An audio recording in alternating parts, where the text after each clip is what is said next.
Let's go through the entire Gospel of Mark together.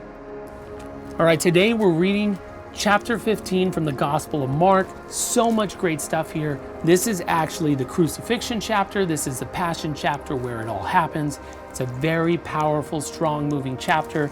In addition to that, it's also going to dig in. We're going to talk a little bit about the centurion who calls him the Son of God, the wine that he declines based off of the cup that he decided during the Passover that he would never drink wine again, and all of that we're going to talk about today, including how the disciples were not there. Now let's dig in. And as soon as it was morning, the chief priests held a consultation with the elders and scribes and the whole council, and they bound Jesus and led him away and delivered him over to Pilate. And Pilate asked him, "Are you the king of the Jews?" And he answered him, "You have said so." And the chief priests accused him of many things, and Pilate again asked him, "Have you no answer to make? See how many charges they bring against you." But Jesus made no further answer, so that Pilate was amazed. Now at the feast, he used to release for them one prisoner for whom they'd asked. And among the rebels in prison, who had committed murder in the insurrection, there was a man called Barabbas. And the crowd came up and began to ask Pilate to do as he usually did for them. And he answered them, saying, "Do you want me to release for you the king of the Jews?" For he perceived that it was out of envy that the chief priests had delivered him up. But the chief priests stirred up the crowd to have them release Barabbas instead. And Pilate again said to them, "Then what shall I do with the man you call the king of the Jews?" And they cried out again, "Crucify him." And Pilate said to them, "Why? What evil has he done?" But they shouted all the more, "Crucify him." So Pilate, wishing to satisfy the crowd, released for them Barabbas, and having scourged Jesus, he delivered him to be crucified.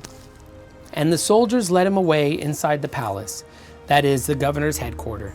And they called together the whole battalion.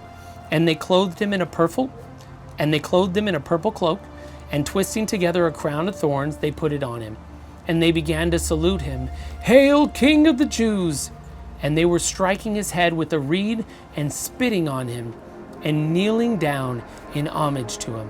And when they had mocked him, they stripped him of the purple cloak and put his own clothes on him, and they led him out to crucify him.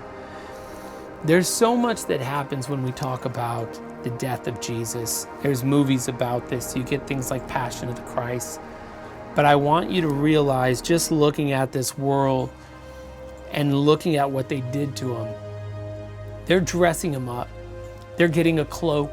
They're teasing him. They're literally setting him up to be crucified. And they're wanting to just throw this crown of thorn on his head, throw this cloak on him, pretend that they're bowing down and saluting him. The murder of Jesus was one of the biggest jokes to the people that were crucifying him. It was a horrendous and brutal death that they laughed and cheered about. And they compelled a passerby, Simon of Cyrene, who was coming in from the country, the father of Alexander and Rufus, to carry his cross.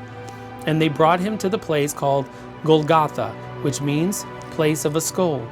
And they offered him wine mixed with myrrh, but he did not take it. And I want to call out, he did not take it. If you remember, what did we just read in the Last Supper? In the Last Supper, when they're having it, in chapter 14, he took a cup, he gave thanks, and he said to them, "Truly I say to you, I will not drink again of the fruit of the vine until that day when I drink it new in the kingdom of God." And here we are in the next chapter.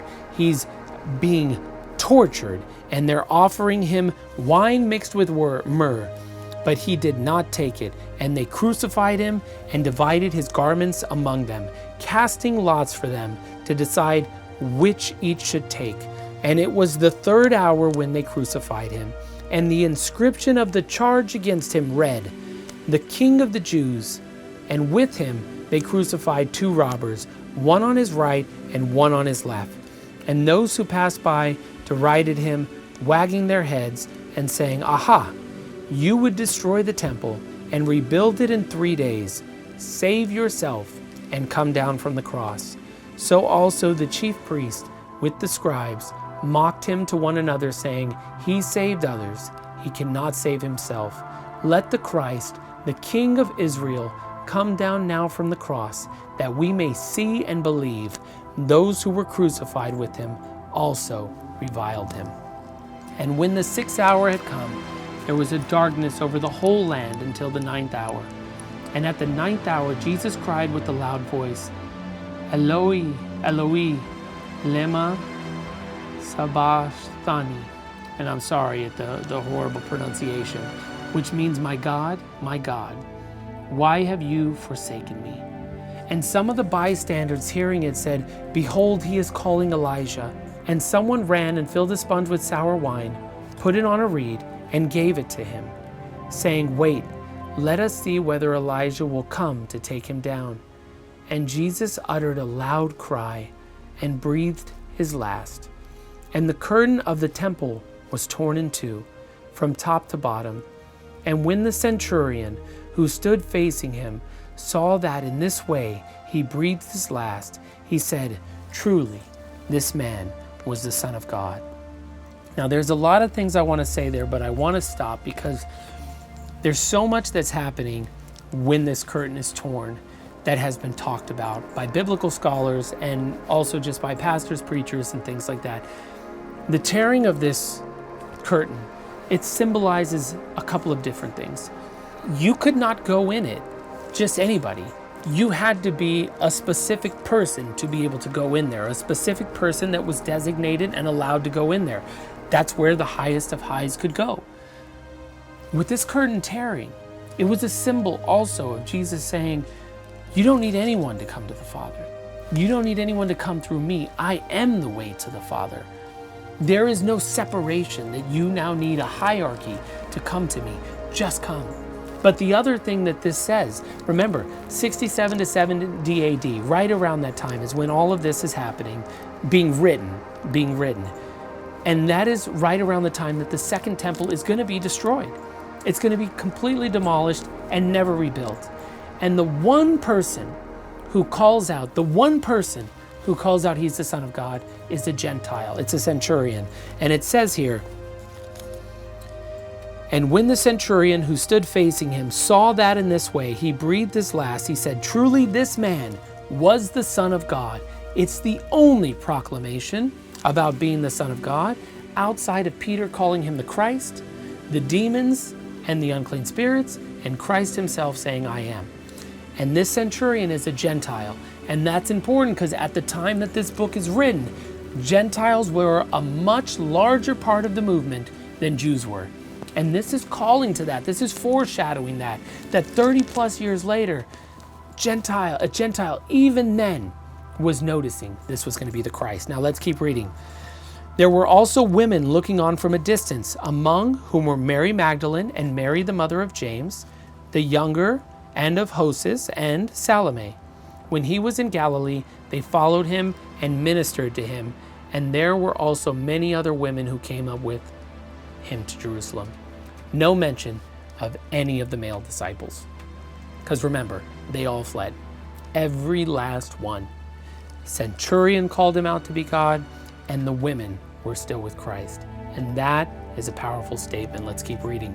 "And when evening had come, since it was a day of preparation, that is, the day before the Sabbath, Joseph of Arimathea,